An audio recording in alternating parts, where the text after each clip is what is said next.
الله الرحمن الرحيم اللهم صل وسلم وبارك على سيدنا ومولانا وحبيبنا محمد النبي الأمي وعلى آله وصحبه وسلم وبأسرك وبرحمتك وبرحمتك وبرحمتك كلماتك أستغفر الله الذي لا إله إلا هو الحي القيوم وأتوب إليه يا حي يا قيوم. آج 30 نومبر ہے. آج کے دن پیر و مرشد حضرت ابو حدیث قدس العزیز نے اس مقام پہ 41ویں اور آخری ہجرت فرمائی. ہر سال کے لیے اور اس مقام کے لیے خیر و برکت کا موجب جسے آپ نے اپنی دنیا و آخرت کے لیے پسند فرمایا، ماشاءاللہ. اس مقام کو میرے آقا صلی اللہ علیہ وسلم نے شرف میزبانی بخش کر اس کی تقدیس پہ مہر لگا دی. ماشاءاللہ، سبحان اللہ. اب اسی آخری ہجرت کے متعلقہ سرکار کے مقالات حکمت پڑھنے اور سننے کی سعادت حاصل کرتے ہیں.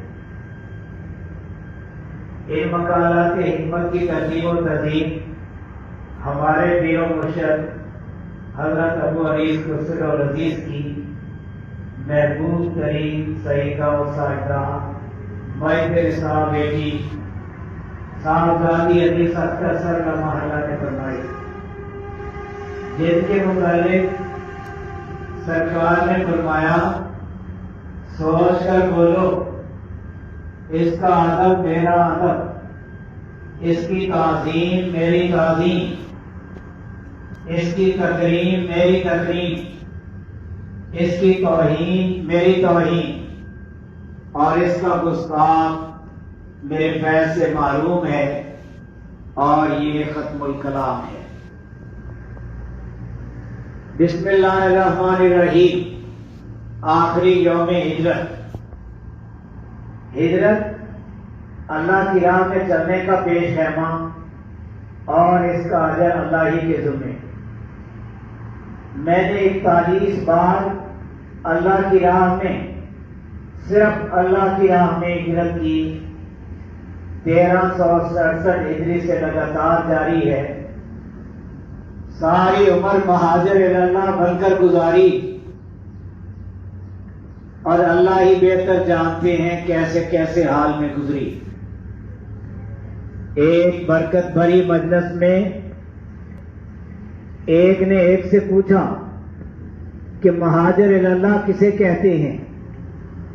جواب دیا کہ اللہ کا وہ بندہ جو اللہ کے فضل و کرم سے اپنے اللہ کے لیے جسمانی اور نفسیاتی اور روحانی لذات و جذبات و خواہشات کو ہمیشہ ہمیشہ کے لیے خیر بات کہا کرتا ہے. اور مہاجر اللہ کسی سامان کا پابند نہیں ہوتا. توکلت علی اللہ، اللہ کی راہ میں سفر کیا کرتا ہے. واللہ عالم بالصواب. تیری قدرت کی حکمت نے ہم خان نشینوں کو سالہ سال لگاتار بے خان ماں خانہ بدوشی سے سرفراز فرما کر عنایت کی حد کر دی. پھر پھرا کر ساری کائنات کو دیکھ کر جہاں آنا تھا آ گیا. میں نے کوئی بھی کام اپنی طرف سے نہیں کیا، قدرت ہی کے تحت میں بے عمل رہا. قدرت کی جیسی حکمت نے مجھے اس دار احسان سے رخصت فرمایا، اس کا شکریہ. ہجرت کے بعد عنایت کی حد کر دی. پنجاب خزان ہاؤس میں ایسی برکات کا نزول ہوا جو کسی اور طرح ممکن نہ ہوتا.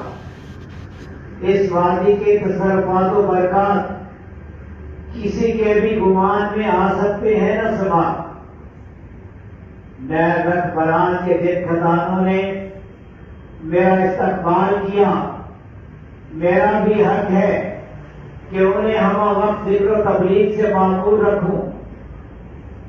جنگل کی کانٹے دار جھاڑیوں نے مجھے خوش آمدید کہا، لپٹ لپٹ کر بولی، ہم تیری آمد کی شدت سے منتظر تھی، اب نہ جانا۔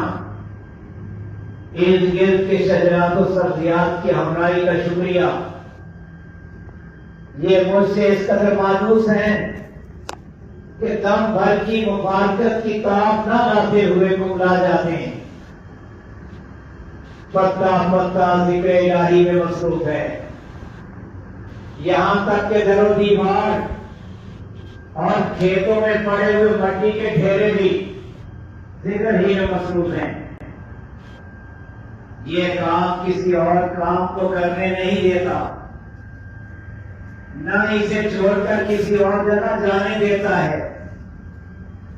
درختوں کرے یہی جگہ میری زندگی اور آخرت کا بسیرا ہے، جو ہماری طریقت میں المستفیض دارالحسان اور کیمپ دارالحسان کے نام سے مشہور ہے۔ مگر کے دو مقام ہیں، نقلی اور اصلی۔ نقلی مقام پہ نقلی احباب اور اصلی مقام پہ اصلی احباب عنایت ہوا کرتے ہیں۔ پہلی تبدیلی ماحول کی ہوتی ہے، اور ماحول میں وفادار و جانثار دوست ہوتے ہیں جو شاہ نشین ستارے کہلاتے ہیں، ظاہر و باطن ایک ہوتے ہیں، ایک کنواں کی طرح یکجان ہوتے ہیں اور ادب و محبت کی آبرو ہوتے ہیں۔ ماشاءاللہ، سلطان کا عملہ سلطان ہی متصور ہوتا ہے، مالک کے گھر میں رہنے والا عملہ مالک کا وفادار و جانثار و معاون و معین ہوتا ہے، غیر نہیں کہلاتا۔ جو تیری منزل میں تیرا معاون نہیں، تیرا کچھ بھی نہیں، اور نہ ہی تو اس کا، جنس جو مجھ سے منسلک ہے، میرے معاون بھی ہے اور شریک کار بھی، میں ان کے لیے مغفرت کی دعا کرتا ہوں۔ بلند ترین عطا اور اعلیٰ ترین عنایت یہ ہے کہ حضور اقدس و اکمل صلی اللہ علیہ وسلم کسی گھر کو اپنی مہمانی سے مشرف فرمائیں۔ کسی کا کسی کے گھر میں نزول فرمانا کوئی معمولی بات نہیں ہوتی۔ عرس المیلاد المبارک کی تمام ادائیں اس گھر پہ چھا جاتی ہیں، کسی کے کہنے سے نہیں۔ جب آپ چاہتے ہیں، جہاں چاہتے ہیں جاتے ہیں۔ بادشاہ جہاں بھی جاتے ہیں، امراء وزراء ساتھ ہوتے ہیں، شیاطین و حاسدین بھگا دیے جاتے ہیں۔ یہی بادشاہوں کا دستور ہوتا ہے۔ سامعین کرام، اس مقام کی اس سے بڑی عظمت کیا ہو سکتی ہے کہ حضور اقدس صلی اللہ علیہ وسلم نے اس مقام کو شرف مہمانی بخشا۔ ماشاءاللہ، اب حضور اقدس صلی اللہ علیہ وسلم کی تشریف آوری کا ذکر سرکار پیر و مرشد حضرت ابو حنیف قدس العزیز کے الفاظ میں سنیے۔ عالم و سعادت میرے ہادی میرے مہدی کا، نہری خزانوں، گھاس پھوس کے ویرانوں، چڑیوں کے آشیانوں، مٹی کے ڈھیلوں، ٹالی بیری دودھ اور گلوں نے استقبال کیا، مبارکن مکرمن مشرفن۔ تیری آمد پہ اجسام نے کیا کیا شکر ادا نہ کیا، الفاظ ہی نہیں ملتے۔ حق تو یہ ہے کہ حق ادا نہ ہوا۔ اگر نہ آتے تو کیوں نہ آتے، وہی تو ملجا و ماوا ہے۔ اللہم صلی وسلم وبارک علی النبی الأمی، آپ کا کرم میرے مولا کریم روح خدا صلی اللہ علیہ وسلم جب نوازنے پہ آئے تو ہر حد سے بالا ہو کر کرم کی حد کر دے۔ اللہ اللہ ماشاء اللہ، طیبہ سے امر کرم کی گھنگور گٹائیں اٹھنے پہ مجبور ہو جاتی ہیں۔ بطحا سے اٹھ کر ایک گمنام مقام کی طرف بڑھ کر ایک صاحبان کی شکل میں سایہ فگن ہو کر رم جھم برسنے لگتی ہیں اور آن کی آن میں گتھر کر دیتی ہے۔ ہر طرف بہار آ جاتی ہے، ہر شہر پہ مسرت چھا جاتی ہے، امید کا اونچا کھل جاتا ہے، بے کسی کو سہارا مل جاتا ہے۔ میرے آقا صلی اللہ علیہ وسلم آپ جہاں کہیں جلوہ افروز ہوتے ہیں، دم بھر میں اجڑی ہوئی کائنات بسا دیتے ہیں، پل بھر میں بگڑی کو بنا دیتے ہیں۔ اسی طرح بنجر قدیم کو گل و گلزار اور خزاں رسیدہ کو رشک بہار، کوئی بھی اس فیض گستری سے معلوم نہیں رہتا۔ ماشاءاللہ تیری کریمانہ نظر سے کیا ہوا، ہم و ہم رخصت ہوئے، روتے تھے ہنسنے لگے۔ صدق اللہ و صدق رسولہ النبی الکریم صلی اللہ علیہ وسلم۔ آپ یہاں دعا کے لیے تشریف لائے ہیں، اللہ کا ذکر کریں اور درود شریف پڑھیں، اپنی اپنی دعا مانگیں اور قبولیت پہ ایمان لائیں۔ بندہ ہر کسی کا خیر خواہ اور دعا گو ہے، آنے والے ہر کسی کے لیے دعا کی۔